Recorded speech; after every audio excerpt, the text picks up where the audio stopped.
Assalamualaikum warahmatullahi wabarakatuh. Perkenalkan, kami dari kelompok 4 elemen Luis fase B akan menjelaskan mengenai hasil video proyek kami. Adapun anggota kelompok dari kelompok 4 ada saya, Rial Sanita Sagala dengan NIM 2205118. Ada saya Indri Antraini dengan NIM 2206020. Adapun ada saya, Sri dan Pauli dengan 22037. Ada juga Ispira Primolani dengan NIM 2206191. Adapun masalah yang diambil dari kelompok kami yaitu kesulitan siswa dalam menulis tes deskripsi. Nah, kesulitan yang dihadapi siswa dalam menulis tes deskripsi dapat disebabkan oleh berbagai faktor, baik internal maupun eksternal. Secara internal, siswa seringkali mengalami keterbatasan dalam menulis kosakata, kurang mampu membayangkan objek yang akan dideskripsikan, atau belum terbiasa menuangkan gagasan secara tertulis. Secara eksternal, metode pengajaran kurang variatif, minimnya media pembelajaran yang menarik, dan lingkungan metode pengajaran yang kurang variatif. Menurut pendapat kelompok kami, solusi yang paling efektif untuk mengatasi kesulitan peserta didik dalam mendeskripsikan pengalaman pribadi ataupun benda adalah dengan menggunakan mind map. Dengan mind map membantu siswa peserta didik menyusun ide secara terstruktur sehingga mereka lebih mudah memahami hubungan antar informasi. Selain itu, penggunaan mind map memberikan kebebasan kepada peserta didik untuk mengekspresikan kreativitas yang membuat proses belajar lebih menyenangkan dan bermakna. Metode ini tidak hanya sederhana, tapi juga dapat diterapkan pada berbagai topik pembelajaran yang menjadikan alat yang fleksibel untuk meningkatkan keterampilan dalam mendeskripsikan. Kelompok kami menentukan jenis media yang akan digunakan dan dikembangkan. Setelah berdiskusi, kami sepakat untuk menggunakan mind map sebagai media utama yang akan kami kembangkan. Setelah menentukan jenis media, kelompok kami memutuskan nama untuk media mind map yang akan kami dikembangkan.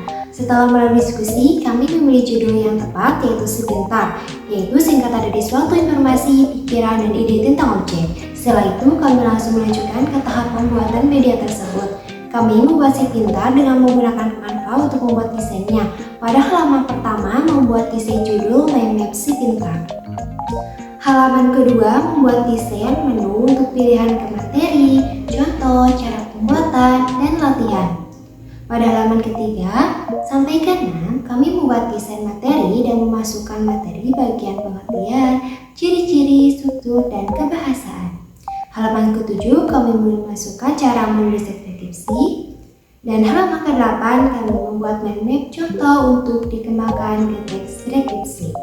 Pada halaman ke-9, kami menambahkan gambar contoh teks deskripsi dan menambahkan Google dokumen yang bertahu kepada Google dokumen contoh teks deskripsi. Pada halaman ke-10, kami membuat desain pilihan tema yang akan dibuat mind map seperti hewan, buah, benda, tempat, dan lain-lain.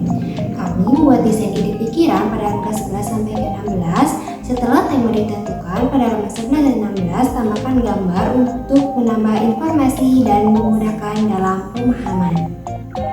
Kemudian, buat beberapa cabang yang berhubungan langsung dengan judul tersebut.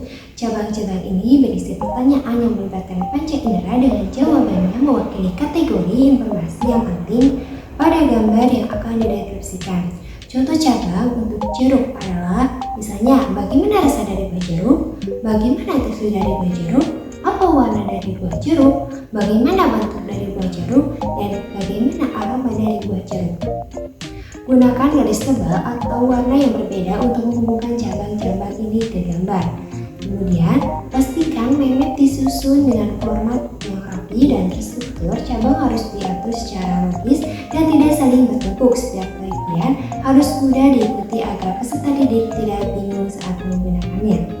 Kemudian, tambahkan link QR yang bertautan kepada Google dokumen pada step mind map untuk membuat teks deskripsi sesuai informasi yang sudah dibuat pada mind map. Selamat pagi semuanya. Hari ini kita akan belajar tentang teks deskripsi melalui media pembelajaran interaktif bernama Sepintar, suatu informasi, pikiran, dan ide tentang objek. Mari kita mulai dengan memahami apa itu teks deskripsi dan bagaimana cara membuatnya. Pastikan kalian fokus karena kita akan langsung mencoba latihan menulis di akhir sesi ini. Nah, lanjutkan ke slide kedua dengan menekan tombol panah kanan. Di sini juga ada tampilan menu utama. Nah, tampilan di menu utama terdapat 4 tombol navigasi interaktif. Yang pertama ada materi, kedua ada contoh, ketiga ada cara menulis, yang keempat ada latihan. Nah, di sini juga ada di menu ini kita bisa memilih bagian sesuai dengan topik yang ingin dipelajari. Mari kita mulai dari materi untuk memahami dasar dari teks deskripsi. Nah, klik tombol materi untuk masuk ke bagian materi. Deskripsi adalah teks yang menggambarkan suatu hal secara rinci dan jelas.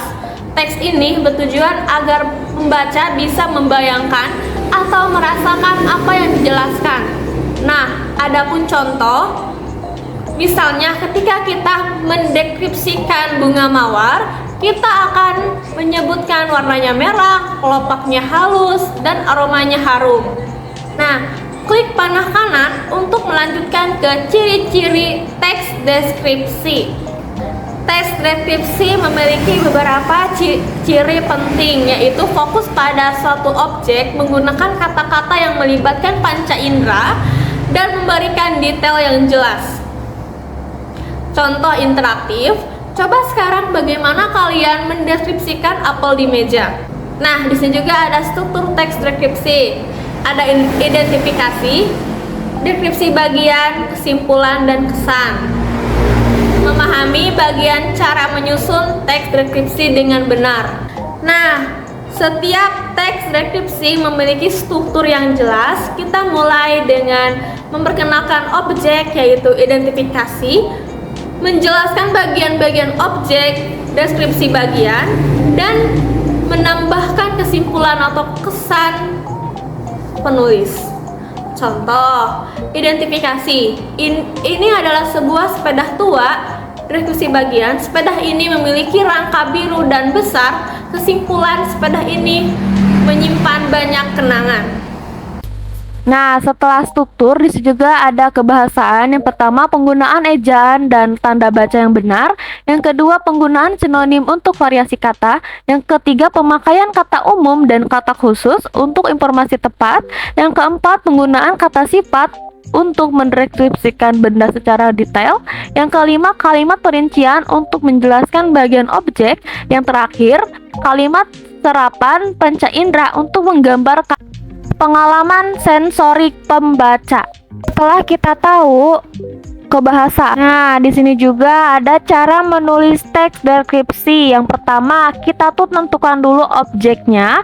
Yang kedua, buat kerangka. Yang ketiga, gunakan bahasa jelas. Yang keempat, kata sifat dan perincian. Yang kelima, pemeriksaan ejaan dan tanda baca. Setelah kalian memahami dan mempelajari materi tersebut, di sini terdapat contoh ide pikiran benda. Ada beberapa pertanyaan sebagai berikut. Nah, di sini juga terdapat contoh penulisan teks deskripsi. Ketika kita mengklik barcode di layar, kita akan diarahkan ke Google Docs yang berisi tentang penulisan teks deskripsi. Bisa dilihat di layar ya.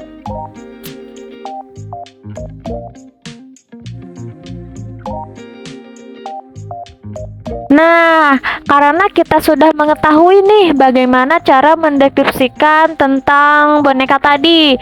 Nah, sekarang ayo berlatih. Bagian ini, yang pertama ada benda, deskripsi tentang sepeda, hewan, deskripsi tentang kucing, buah, deskripsi tentang jeruk, makanan, deskripsi tentang tahu sumedang, tempat, deskripsi tentang pasar. Klik link Google Docs yang terdapat di slide latihan. Silahkan klik link tersebut untuk membuka dokumen latihan. Tuliskan deskripsi tentang hewan atau benda yang kalian pilih. Juga ada tampilan Google Docs-nya teman-teman, tampilan Google dokumennya.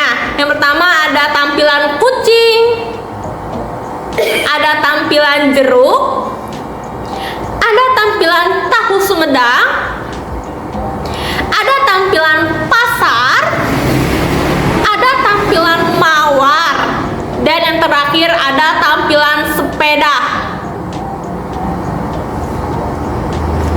Nah, di slide terakhir juga ada nama pengembang. Terima kasih atas partisipasi kalian. Jangan lupa untuk terus berlatih menulis teks deskripsi agar lebih terampil. Selanjutnya ada manfaat dari media. Mind mapping menawarkan berbagai manfaat yang dapat meningkatkan aspek-aspek dalam kehidupan pribadi dan maupun profesional. Beberapa manfaat dari penggunaan mind mapping menurut kelompok kami. Yang ke-1 ada meningkatkan memori dan ingatan. Menurut kelompok kami, mind mapping membantu dalam mengatur informasi secara visual, di mana hal tersebut lebih sederhana dan pikiran kita menjadi lebih mudah dalam menyimpan informasi yang lebih baik. Yang kedua ada meningkatkan pemahaman konsep. Nah, dengan menghubungkan dan menyederhanakan konsep, mind mapping juga membantu peserta didik dapat memahami konsep baru dengan lebih mudah dan mengembangkan pemahaman yang lebih tentang ke materi. Nah, selanjutnya ada meningkatkan kreativitas. Nah, menurut kelompok kami, mind mapping mendorong untuk berpikir bebas dan mengumpulkan pikiran untuk membantu peserta didik dapat menarik hubungan antara ide, memicu kreativitas, dan mengembangkan pikiran. Selanjutnya ada meningkatkan produktivitas. Menurut kelompok kami, mind mapping juga dapat meningkatkan produktivitas dengan menyederhanakan proses menata alur pemikiran dan memperjelas arah pengambilan keputusan. Selanjutnya, ada pemecahan masalah yang efektif. Nah, dengan mengatur pikiran dan ide secara visual, mind mapping dapat membantu peserta didik menentukan koneksi dan hubungan dalam potongan informasi yang mengarah pada pemecahan masalah yang lebih efektif. Selanjutnya ada kolaborasi dan komunikasi yang lebih baik. Mind mapping juga dapat memfasilitasi sesi brainstorming lebih efektif dan meningkatkan kolaborasi dalam tim dan menyediakan platform visual untuk berbagi ide dan pemikiran. Sekian dari kelompok kami, semoga